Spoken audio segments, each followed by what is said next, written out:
사람에게는 누구나 사랑할 수밖에 없는 존재들이 있습니다. 남편에게는 아내이고, 아내에게는 남편이, 때로는 믿고 때로는 답답하지만 사랑할 수밖에 없는 존재들입니다. 내가 낳은 자녀들, 때로는 그 자녀들이 모진 말로 우리의 마음을 아프게 하지만 우리는 우리의 자녀들을 사랑할 수밖에 없는 것과 마찬가지입니다.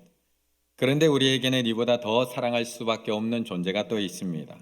바로 나를 지금까지 사랑해 주시고 나를 이해해 주시고 헌신해 주셨던 어머니입니다.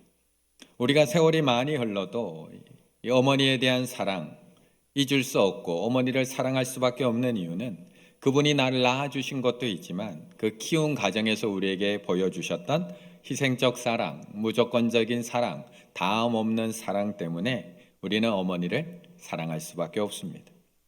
그렇다면 오늘 본문에 나오는 우리를 위해 죽으신 주님은 어떨까요? 우리를 위해 죽으신 주님.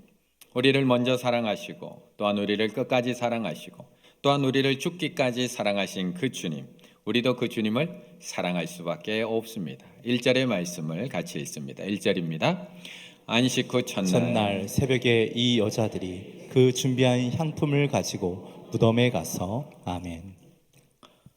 지난 목요일 저녁에 저희 딸이 저를 조용히 찾아왔습니다.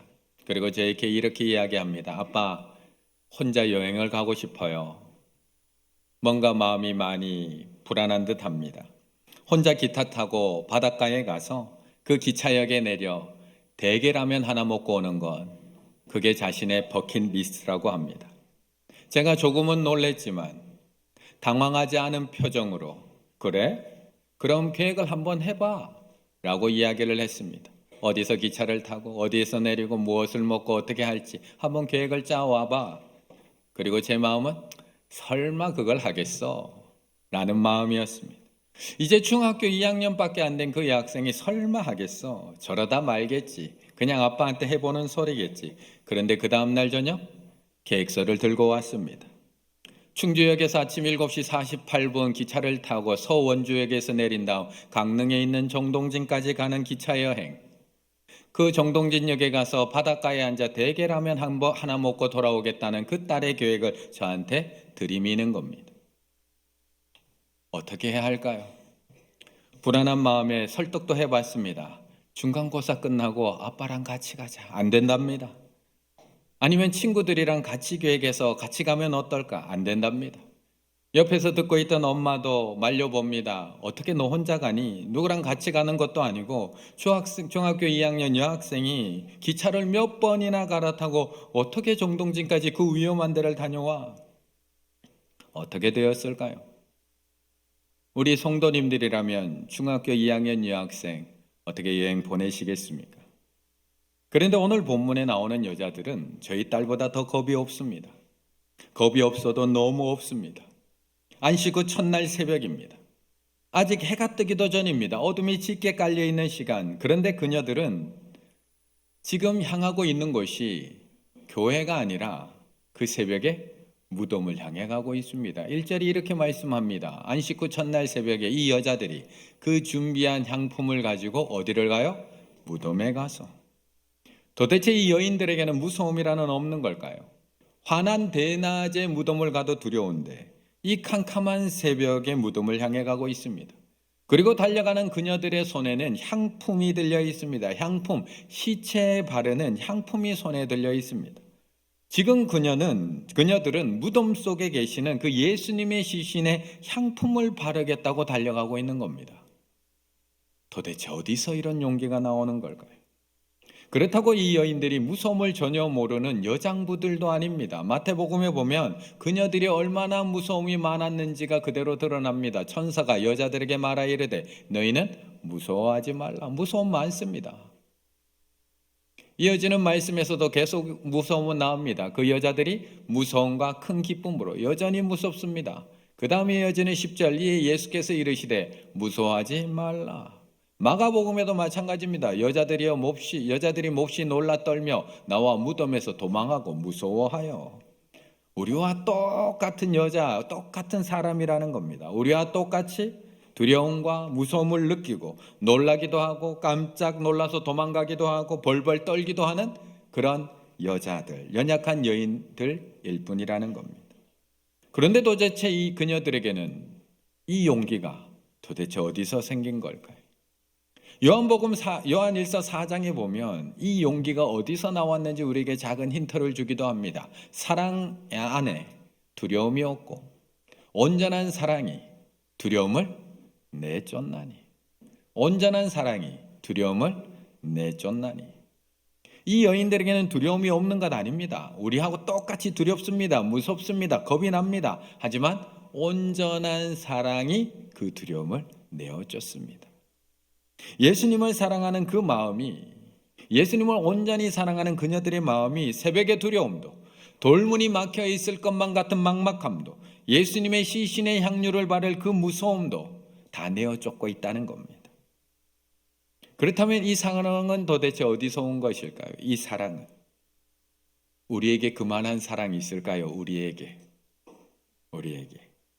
23장 49절에 보면 이렇게 얘기합니다. 함께 있습니다.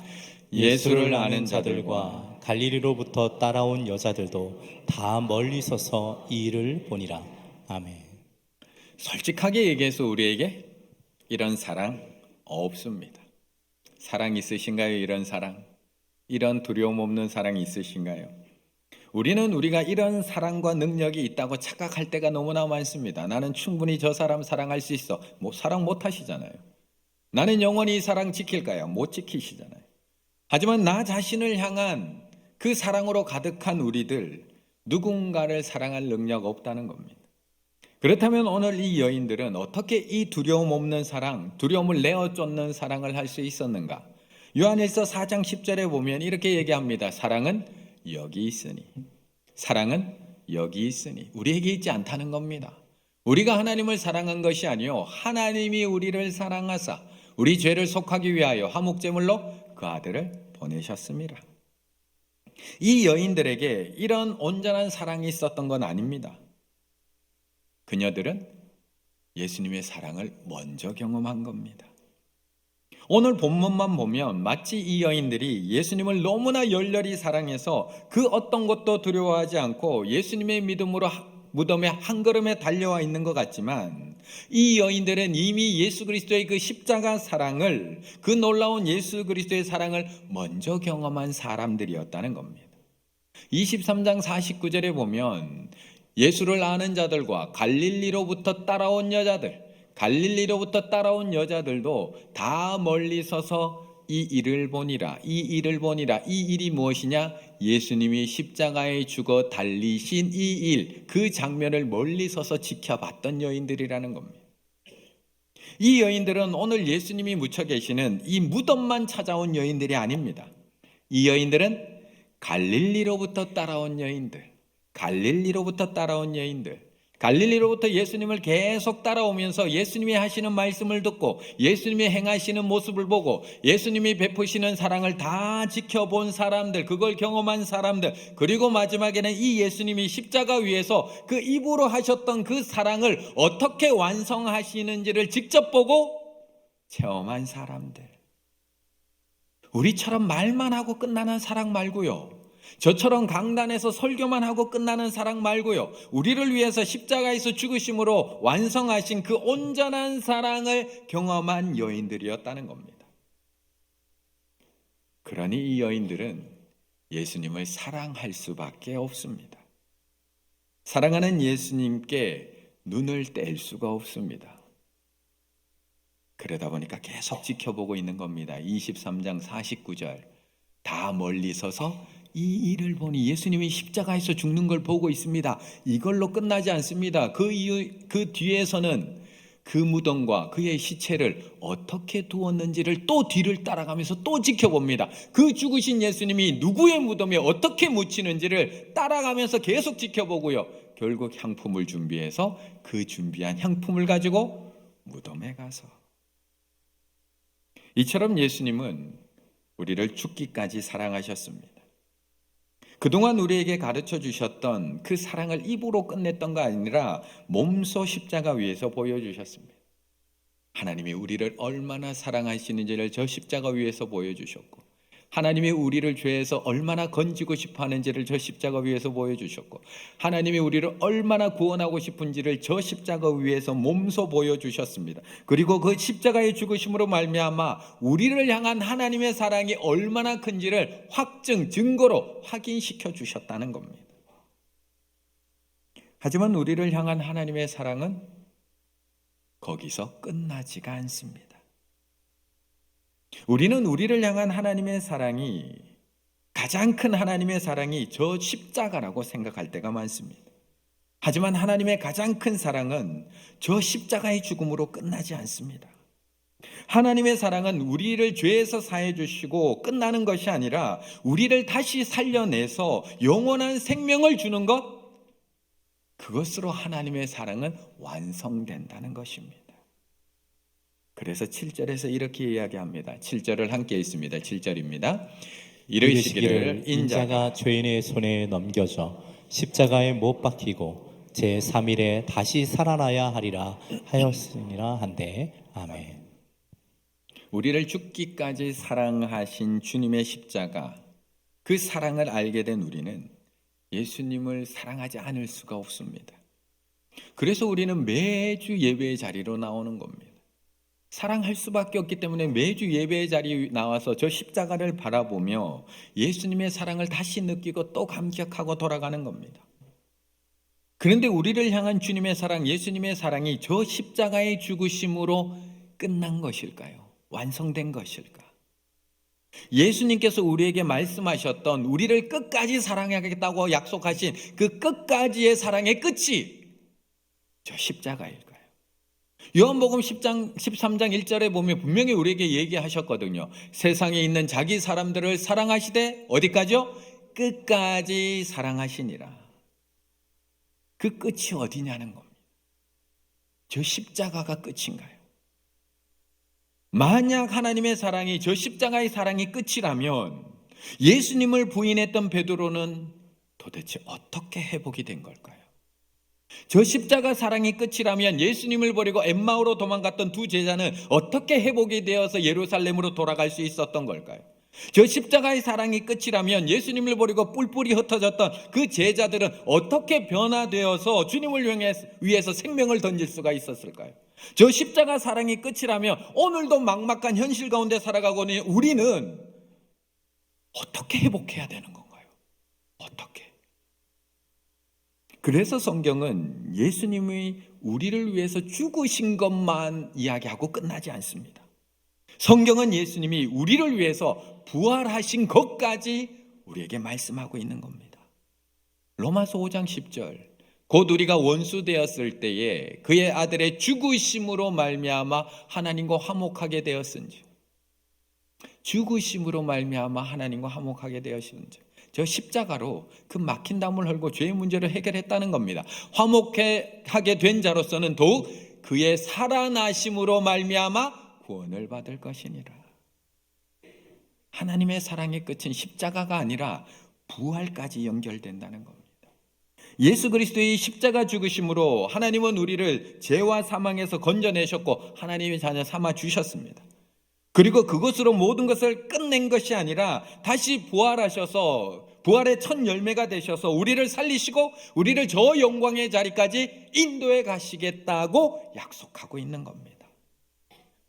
그래서 부활하신 예수님이 십자가에서 죽으신 후 부활하셔서 가장 먼저 달려간 곳이 어디일까요? 십자가 이후 실패하고 낙심하여서 고향에 돌아가 물고기 잡고 있는 베드로와 제자들에게 또 찾아가시는 겁니다. 십자가 사랑이 끝이 아니기 때문에 또 찾아가시는 겁니다. 그래서 요한복음 21장 4절, 날이 새어갈 때에 부활하신 예수님께서 바닷가에 서셨으나 제자들이 그 부활하신 예수님인 줄 알지 못하는지라. 예수님이 죽으신 것도 우리 죄를 대속하기 위해 사랑 때문에 죽으셨습니다. 예수님이 다시 사신 것도 우리에게 영생을 주시기 위하여 사랑 때문에 다시 살아나신 겁니다. 오늘도 그 사랑 때문에 부활하신 주님이 우리에게 용기와 소망을 주시기 위해서 그 부활하신 주님이 오늘 이 시간에도 찾아오신 겁니다. 이 사실을 믿으십니까? 이 사실을 믿으십니까? 눈에 보이지 않지만 부활하여 살아계신 주님께서 오늘 우리를 만나기 위하여 이 예배 자리에 오신 것을 믿으십니까? 그래서 오늘 본문에서는 그 예수님의 죽음을 슬퍼하며 찾아온 이 여인들에게 이렇게 말씀하고 있는 겁니다. 이르시기를 인자가 죄인의 손에 넘겨져 십자가에 못 박히고 제3일에 다시 살아나야 하리라. 다시 살아나야 하리라 데이 반드시 무엇하다. 제3일에 원문을 정확하게 해석하면 제3일에 반드시 다시 살아나야 하리라. 나는 죽지만 나는 제3일에 다시 살아날 거야. 걱정하지 마. 이걸 말씀하고 있는 게 아니라 나는 제3일에 반드시 살아나야 하리라. 나는 너희를 위하여 죽음의 권세를 깨뜨리고 나는 반드시 살아나야 하리라. 나는 너를 위해서 고난당했고 나는 너를 위해서 십자가에 못 박혔으며 나는 너를 위해서 반드시 다시 살아나야 하리라. 이걸 말씀하고 있는 겁니다. 그래서 다시 살아나신 예수님께서 실패한 베드로를 찾아가셔서 다시 그를 이렇게 세워주시고 도망간 제자들을 다시 찾아가셔서 그들의 눈을 뜨게 하시며 두려워 떨고 있는 제자들을 다시 찾아가셔서 그들에게 다시 평안을 주심으로 세상을 향해 다시 일어나 달려나가게 만들고 계시는 겁니다. 그렇다면 이 시간에 부활하신 예수님은 과연 어디에 계실까요? 우리를 위해 죽으신 그 십자가의 사랑으로 다 끝내셨을까요? 그걸로 오버 끝인가요? 아니라는 겁니다. 주님은 오늘도 우리에게 이렇게 말씀합니다.